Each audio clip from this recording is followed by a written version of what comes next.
d'une famille sénégalaise de mon père et antillaise de ma mère. Et donc, on a voulu concilier les deux. Et c'est pour ça qu'on a fait le poulet boucané. Le poulet boucané, c'est une manière de cuire le poulet un peu à l'étouffer, à la fumée. Mais c'est les Antillais qui l'appellent comme ça. Mais en vérité, on a l'équivalent ici, qui est le poulet braisé. C'est à peu près la même chose. C'est juste le nom qui diffère. Il y a un peu de différence. Sauf que quand tu le cuis avec... comment ça s'appelle, de la canne à sucre et tout, etc. Bon, c'est un peu compliqué. Bref. Et donc, à la base, en vrai, c'est un projet passionnel. Donc, quand on fait des choses avec passion, oui, c'est difficile, mais comme c'est passionnel, ben, on kiffe déjà. Et puis, c'est toujours un kiff de le faire en famille, quand même. Et après, les difficultés, elles viennent après. Pas au début. Elles viennent après, quand on voit un peu la réalité. Dès les travaux, c'est pour ça que tu as parlé des travaux au début. Il va venir, Inch'Allah, pour terminer.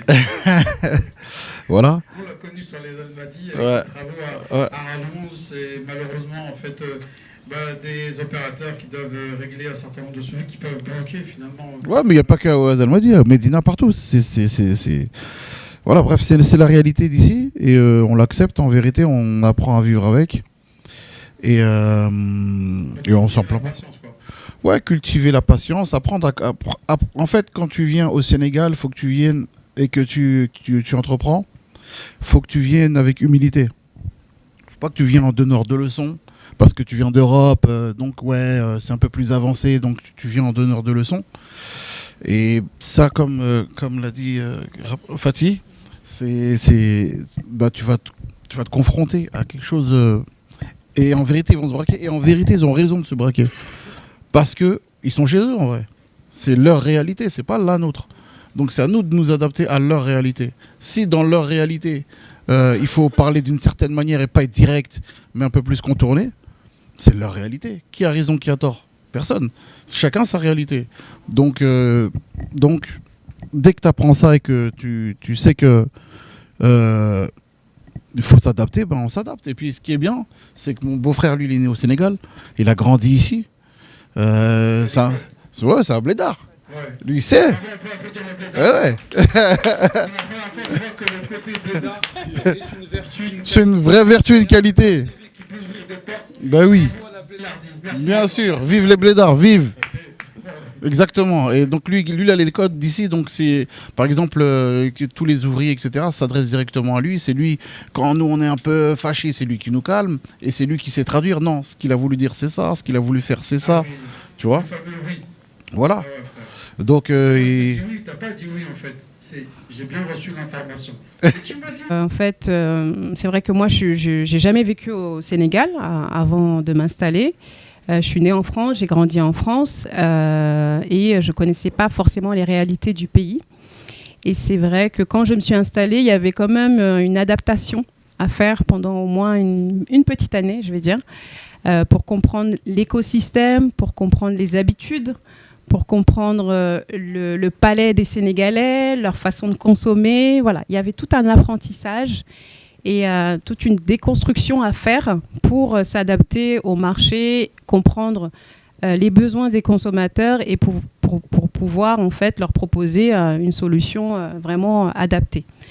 Donc j'ai été confrontée à des bon, il y a plein d'histoires, hein, mais par exemple sur la partie ressources humaines, c'est vrai que c'est compliqué parce que le peuple sénégalais, c'est un peuple qui est beaucoup dans les émotions, très voilà, sensible. Et donc, voilà, il y a une façon de communiquer avec eux, il y a une façon de faire. C'est beaucoup arrondir les angles, savoir comment leur parler, etc. Alors qu'en France, en Europe, on est beaucoup plus direct. Et parfois, une communication directe comme ça, c'est mal perçu.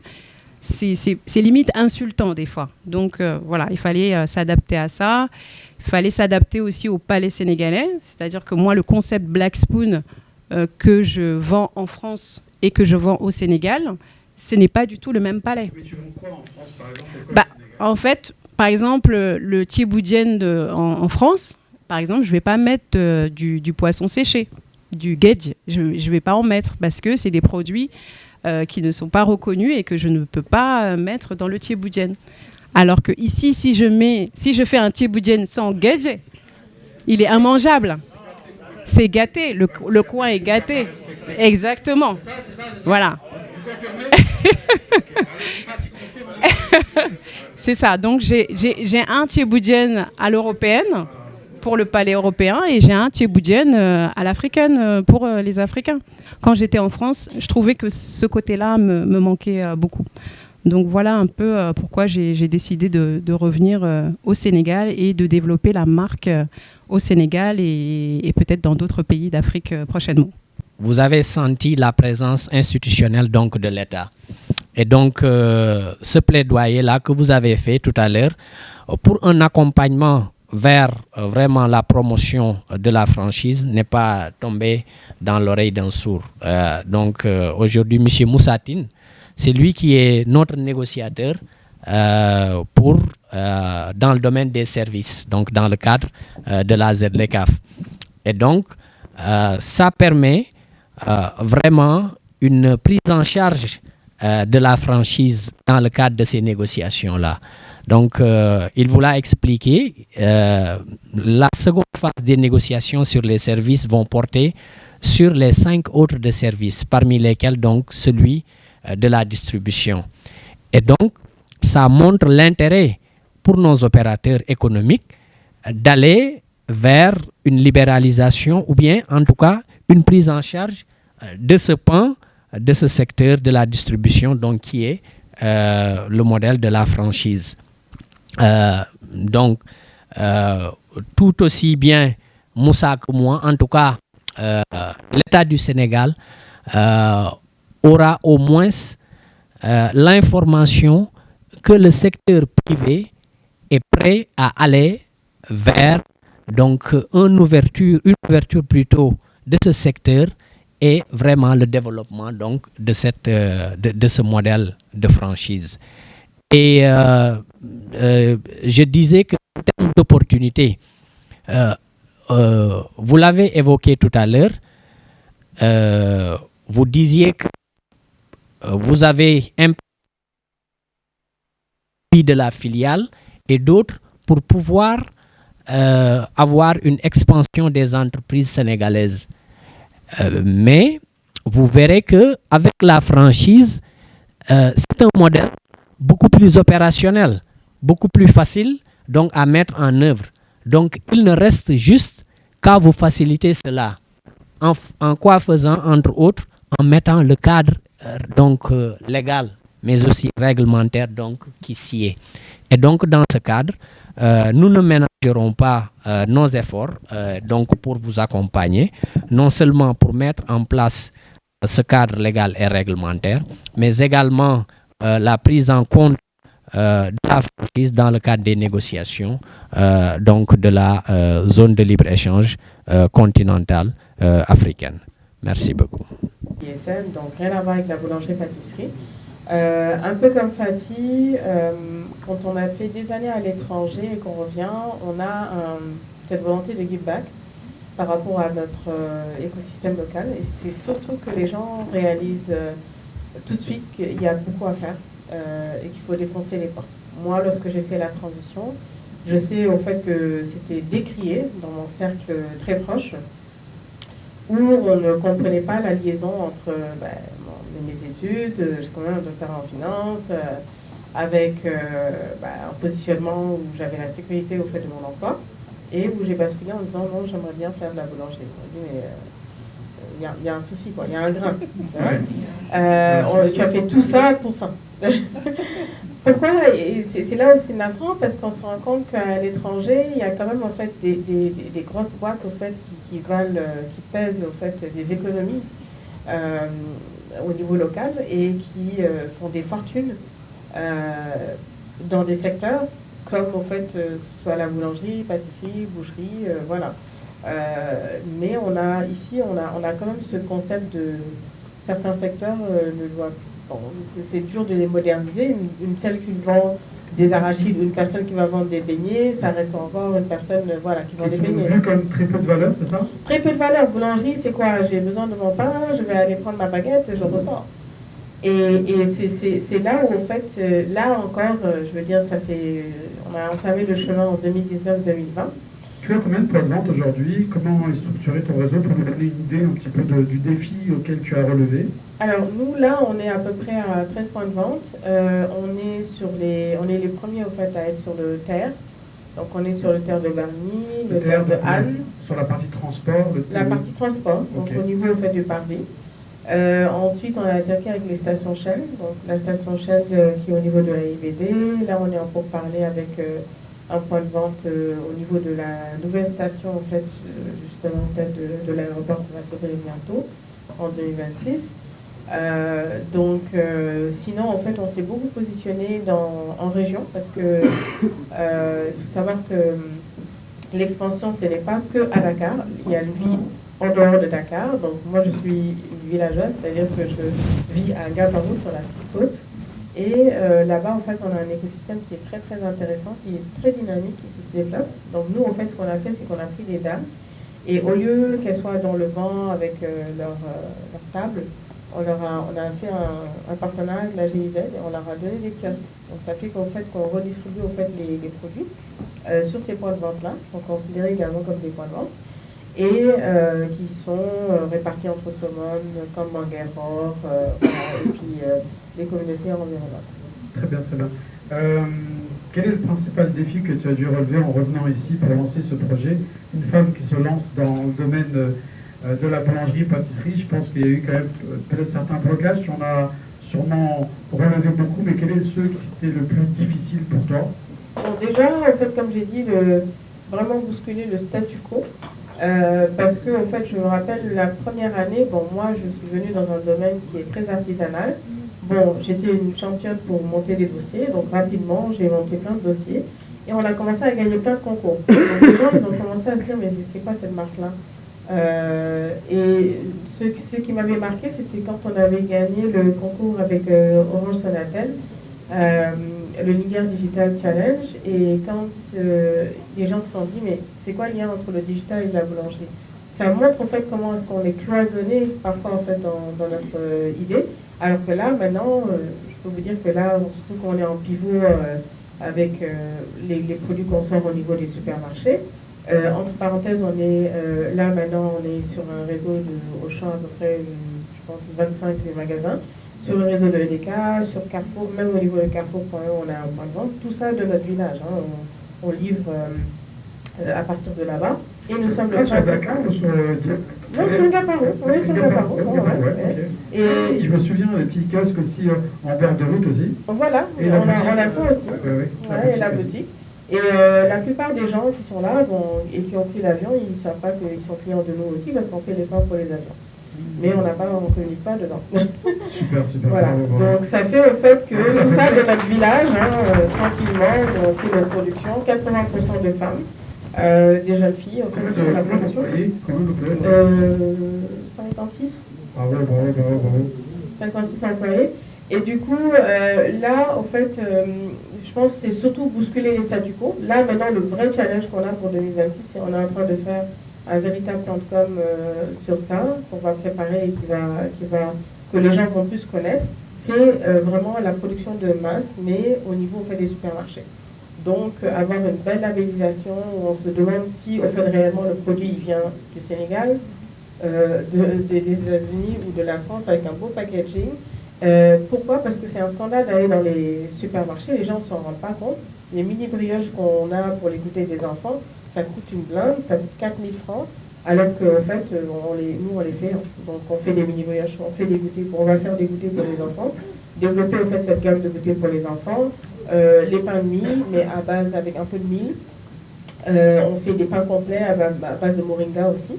On fait même des pains complets à base de farine complète et de café tout bas. Patamba, en fait, c'est quelqu'un de très respectable. Et oui, déjà, il vient en fait au niveau de la boulangerie. Il utilise nos produits.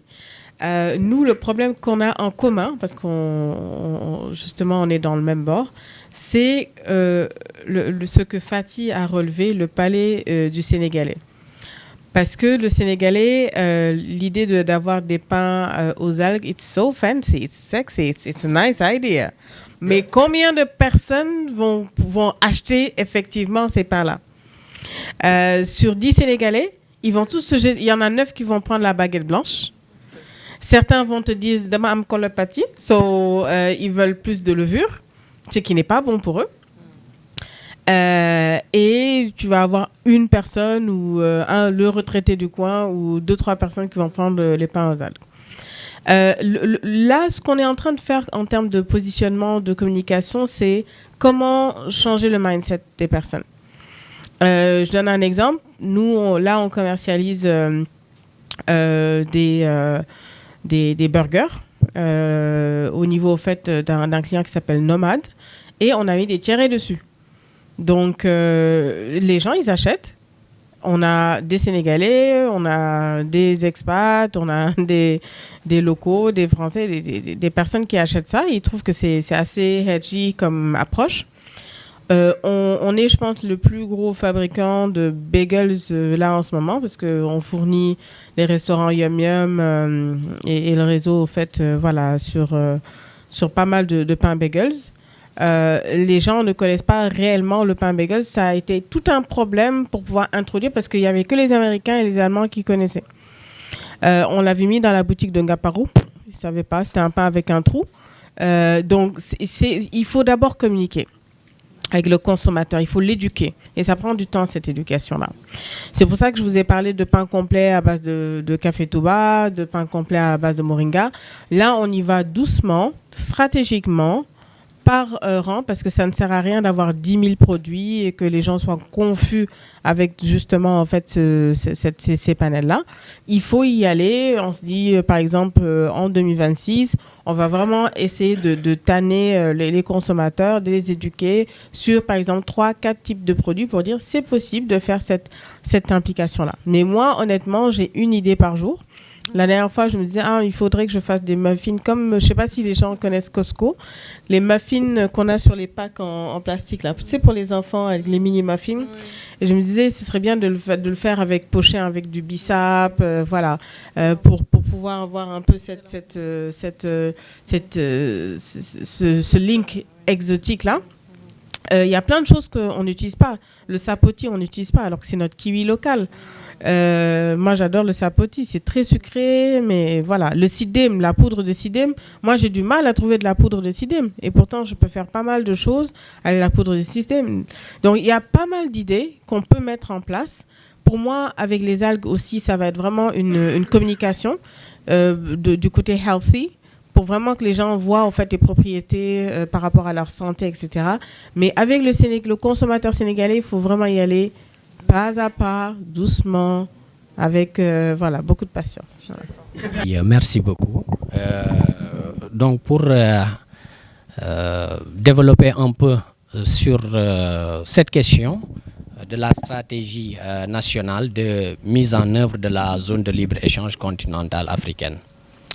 À ce sujet, il faut dire que, donc, comme son nom l'indique, c'est une stratégie de mise en œuvre de la zone de libre-échange continentale africaine. Donc, la zone de libre-échange africaine, étant un accord donc signé depuis 2018, devait, donc le Sénégal, comme aujourd'hui sur les 55 États de l'Union africaine, donc 54 États donc, ont signé cet accord. Et donc cet accord a été signé en 2018 et parmi les pays signataires figurait le Sénégal. Et donc, dans le processus de mise en œuvre donc, de cet accord, il était prévu donc, sa ratification.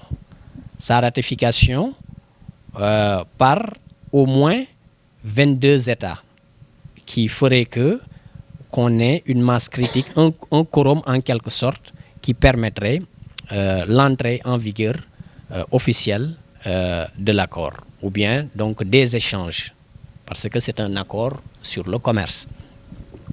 Et donc le Sénégal l'a ratifié donc, par loi 2019-01, je pense bien, du 31 décembre 2019, si je ne m'abuse. Et donc, après cette ratification, le secrétariat de la ZLECAf, ou bien la ZLECAf, ce qui était prévu, c'est d'aller vers donc une mise en œuvre, c'est-à-dire d'appliquer l'accord. Et donc, cette application emportait l'élaboration donc de stratégies pour voir comment les pays allaient appliquer l'accord. C'est donc dans ce cadre que le Sénégal, donc à l'image de ses pairs, a élaboré sa stratégie nationale de mise en œuvre de la ZLECAf qui a été validée en 2020. Et donc c'est ce qu'on appelle la SN ZLECAf, stratégie nationale ZLECAf. Et donc l'objectif global donc, de cette stratégie, c'était de permettre donc au Sénégal et à ses entrepreneurs, ses acteurs économiques, vraiment de tirer profit des opportunités donc de la zone de libre-échange. Donc faire de la zone de libre-échange continentale africaine donc le levier, donc un levier de développement économique, donc d'expansion à travers donc une expansion des exportations. Donc il y avait 4 axes stratégiques. Et si je ne m'abuse, donc le premier axe, c'était le développement des exportations ou bien le développement des exportations et le développement et diversification donc des exportations de produits et services. Il y a également un autre point, c'était l'axe 4, qui aujourd'hui est l'axe le plus donc mis en application, qui concerne le renforcement donc des capacités institutionnelles. Et à ce niveau, vous verrez la sensibilisation, la vulgarisation, parce que c'est un accord. La première chose à faire, c'est vraiment de le vulgariser, que tout ce qui est partie prenante, donc tous les acteurs, puissent l'approprier, comprendre l'accord de la ZLECAf, en quoi cela retourne pour pouvoir vraiment le mettre donc en œuvre. Donc il y avait également un autre axe qui consistait en l'accompagnement, je pense bien, de nos petites et moyennes entreprises. Donc grosso modo, donc, il y avait 4 axes stratégiques que peut-être je n'ai pas en tête. Et donc, cette stratégie, comme je le disais tantôt, c'est pour aider nos entreprises à aller vers le marché continental, le marché de la ZLECAf.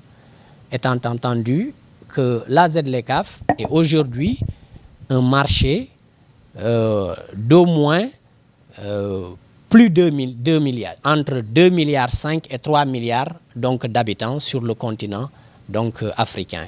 Donc, ce qui constitue véritablement un potentiel en matière de commerce donc, très important. Le marché africain également, ou bien le continent africain, c'est un PIB énorme, de l'ordre de 2500 à 3500 donc, milliards donc, de dollars.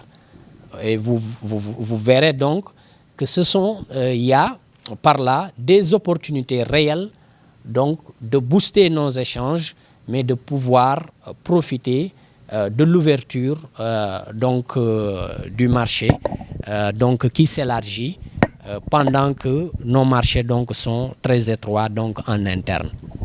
Donc peut-être brièvement ramassé. Donc cette stratégie, comme je l'ai dit tout à l'heure, donc c'est une stratégie pour mettre en œuvre la zone de libre-échange continentale. Et donc, elle prend en compte tous les protocoles négociés de l'accord de la zone de libre-échange continentale.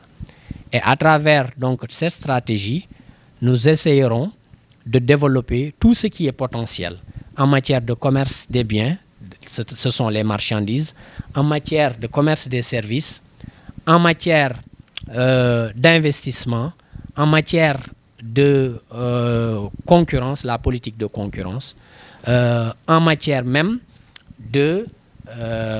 d'insertion des jeunes et des femmes donc dans le commerce ainsi qu'en matière numérique. Donc globalement ramassé, c'est peut-être ce que je pouvais en dire donc sur la stratégie nationale de mise en œuvre de la ZLECAf. Merci beaucoup.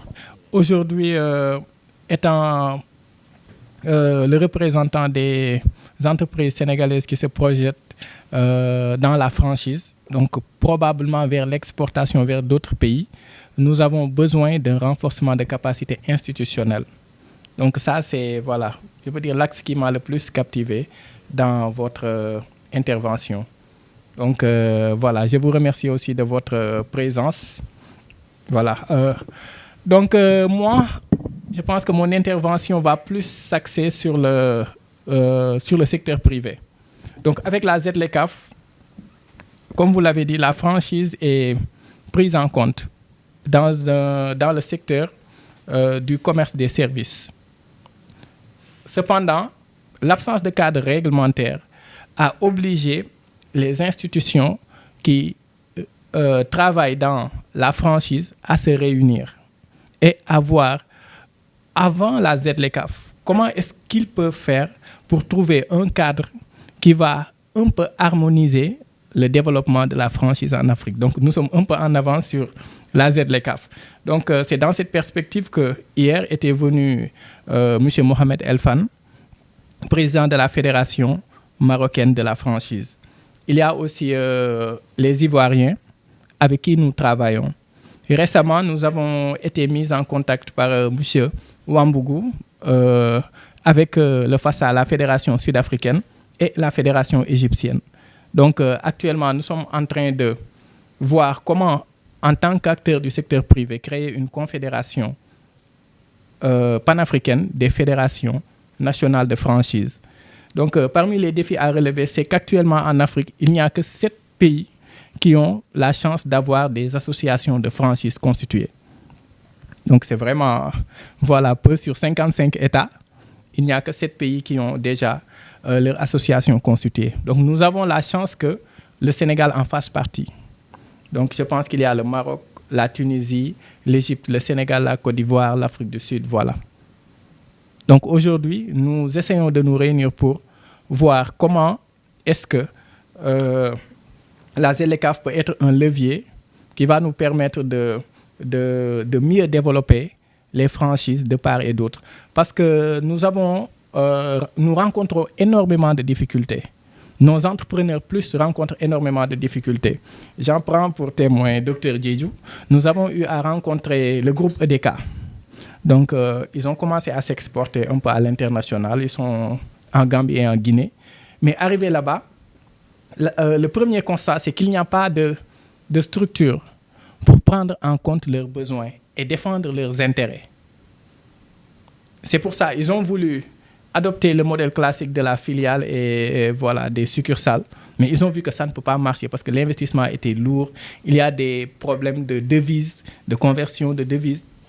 Aussi, l'environnement géopolitique du pays, ils ne maîtrisaient pas ça. Donc, le moyen le plus efficace serait de développer des franchises dans ces pays-là. Parce qu'ils ont déjà une marque forte, ils ont déjà de la notoriété, etc. Donc, c'est dans cette perspective-là qu'ils aimeraient peut-être avoir cette confédération d'associations de franchises pour qu'une fois ces difficultés rencontrées, qu'ils puissent nous les soumettre et nous, à notre niveau, les soumettre aux représentants des associations de franchises de ces pays. Donc ça, c'est une des difficultés auxquelles nous avons, que les membres et autres entreprises qui gravitent autour de l'ASF rencontrent. Voilà. Il y a aussi d'autres entreprises telles que, je vais donner l'exemple de Bio24. Donc, eux, dans leur développement, il y a des entreprises, il y a des franchisés, des étudiants en médecine, médecine, pharmacie, etc., qui, après avoir fait stage chez eux, retournaient à leur pays développe la marque Bio24. Certes, la marque est enregistrée à l'OAPI, mais tous les pays ne sont pas signataires de l'OAPI. Donc, ce qui fait que d'autres entreprises développent le label Bio24 Made in Sénégal sans pour autant payer les redevances, les droits d'entrée, etc., etc. Est-ce que vous voyez bien? Donc, ça fait partie des difficultés que rencontrent nos entreprises dans leur expansion continentale. Il y a aussi d'autres difficultés de ce genre que rencontrent nos entrepreneurs. Donc, d'où l'intérêt de la mise en place de cadres harmonisés pour permettre le développement de ces entreprises en franchise. Donc, aujourd'hui, c'est les difficultés auxquelles nous sommes confrontés principalement. Donc, c'est pour ça que nous appelons vraiment, vous qui nous représentez, vous qui représentez les intérêts du Sénégal dans ces institutions, d'essayer de prendre ces questions-là en compte. Voilà. Et en ce qui concerne les autres membres du secteur privé, aujourd'hui, la ZLECAf, comme l'a dit M. Ndoye, va permettre au Sénégal de pouvoir exporter ses marques, de pouvoir exporter son savoir-faire, de pouvoir se développer à l'international. Vous n'êtes pas sans savoir que le marché sénégalais n'est pas le marché le plus compétitif en termes de pouvoir d'achat, en termes de PIB, en termes voilà, d'industrialisation, etc. Mais j'ai l'habitude de dire que nous sommes des Sénégalais, nous sommes inventifs. Donc, nous pouvons créer des marques, nous pouvons créer des concepts, nous pouvons créer des labels. Et c'est ça que peut-être nous pourrons exporter via la ZLECAf, qui est une opportunité avec cette deuxième phase des négociations sur le commerce des services. Donc, exporter notre savoir-faire pour en faire un levier de développement. Parce qu'en développant des franchises, le franchiseur perçoit des droits d'entrée. Il perçoit aussi des redevances. Donc, ce sont des flux de capitaux directs qui vont venir développer la maison mère établie au Sénégal. Donc, d'où l'intérêt de faire en sorte d'avoir des marques fortes au Sénégal et de profiter de la ZLECAf pour l'exporter. Je pense que nous, les Sénégalais, nous sommes très forts en marketing, communication, etc. Donc, et ça fait partie des piliers pour créer une identité de marque, etc. Donc ça, nous pouvons le faire. Donc le reste, c'est la ZLECAf qui représente cette ouverture entrepreneuriale que nous devons saisir. Donc, je pense que c'était mon intervention. Pour l'instant, s'il n'y a pas de questions ou bien de relance. Merci beaucoup pour cette question très pertinente. C'est vrai que le sujet de la franchise, ce n'est pas un sujet qu'on entend et dont on parle souvent dans les activités que l'on fait. Nous avons fait un diagnostic du secteur privé sénégalais. On sait qu'il y a 97% de nos entreprises qui œuvrent dans l'informel et qui ne sont pas du tout structurées. Et pour moi, aujourd'hui, même être là aujourd'hui, je prends le message. Pour moi, la franchise, c'est une solution. C'est même une solution pour notre économie. Ça peut être un accompagnement possible pour structurer les entrepreneurs parce que ça peut leur donner un cadre. Il y a déjà un modèle qui fonctionne, qui est présent avec un cahier des charges existant. Donc, le fait de proposer ce modèle de franchise à des entrepreneurs ou à des investisseurs qui ont de l'argent et qui ne savent pas où investir. Moi, j'ai souvent des investisseurs qui viennent nous voir et qui disent « je ne sais pas dans quoi investir, j'entends parler du pétrole, j'entends parler de l'agro-business, de l'agriculture, etc. » Mais c'est vrai que la partie franchise, elle n'est pas développée dans notre économie sénégalaise. Alors qu'en France, des franchises, il y en a énormément. On voit par exemple Body Minute, on en voit partout, des boulangeries, etc., qui sont déjà sous un système de franchise. Mais au Sénégal, ce n'est pas encore développé. Mais comme je le disais tout à l'heure, c'est le fait d'avoir aujourd'hui un gouvernement qui souhaite décentraliser l'activité. C'est aussi une opportunité parce que ça permet à des personnes qui ont des activités au Sénégal, à Dakar qui fonctionne bien, de pouvoir aller dans les régions et s'implanter dans les régions. Maintenant, je pense que c'est à nous aussi, dans nos stratégies, de mettre un paragraphe franchise et de voir comment on va discuter avec des franchiseurs, par exemple. Donc, c'est très, très, très, très pertinent de le dire. Et même moi, maintenant, dans nos dialogues publics-privés qu'on est en train de faire, il faudra aussi déjà, la diaspora, on l'implique. Maintenant, il faut aussi impliquer cette partie franchise. Voilà. Après, généralement, dans les franchises de prestation de services, les redevances sont plus élevées que dans les franchises de vente de produits. Donc par exemple, franchise de prestation de service, ça va être aide à la personne, et vente de produits, ça va être restaurant. Pourquoi ? Parce qu'en fait, dans les franchises de vente de produits, le franchiseur récupère aussi de l'argent sur la vente des produits. En fait, il prend un peu comme une taxe. Donc ça se lisse. Mais en tout cas, pour répondre à votre question, c'est le franchiseur qui fixe les redevances. Ne soyez pas étonnés de voir que les redevances en prestation de service sont plus élevées qu'en vente de produits. Mais est-ce qu'on peut en ouvrir un s'il n'y en a pas sur le territoire ? Eh bien non, vous n'avez pas le droit. Parce que les entreprises, elles protègent leur marque généralement à l'international. Donc en fait, ce qui va se passer, c'est que McDo, s'ils vous voient, ils vont vous attaquer et ils vont vous demander énormément d'argent. Ça, c'est la première raison.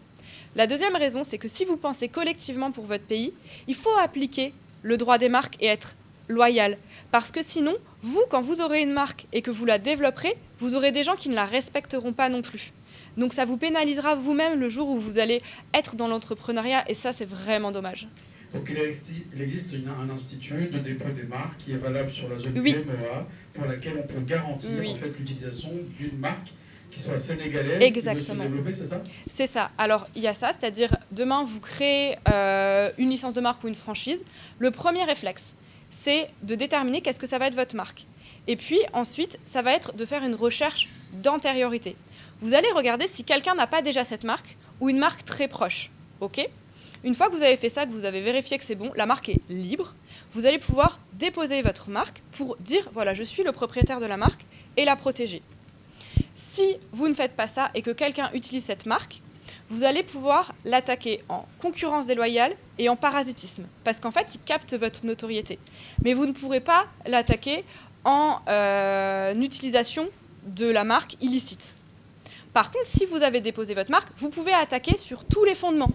Et donc là, vous êtes beaucoup plus fort en fait. Donc c'est vraiment un réflexe à avoir. Et surtout, si vous avez déjà déposé une marque dans un autre pays, il faut aussi la déposer dans le pays où vous allez aussi exploiter. Ok ? Il faut étendre en fait cette protection. Merci. Comment ça se passe ? Alors ça, c'est une question très très épineuse. Ça, c'est un sujet que moi, en tant qu'avocate, je rencontre beaucoup avec mes clients franchiseurs. En fait, faut vous dire que quand vous signez avec quelqu'un, vous avez l'impression que le monde est parfait, est beau, vous lui faites confiance, etc. Et puis, au fur et à mesure, vous allez vous rendre compte que parfois la personne en face de vous, elle n'est pas loyale, elle n'est pas fair-play. Par exemple, ça va être un franchisé qui ne respecte pas les règles que vous avez mises en place. Un franchisé aussi, par exemple, qui va vous dire « j'ai fait X euros de chiffre d'affaires » et pas X euros, alors qu'en fait, il a fait beaucoup plus parce qu'il ne peut pas payer de redevance.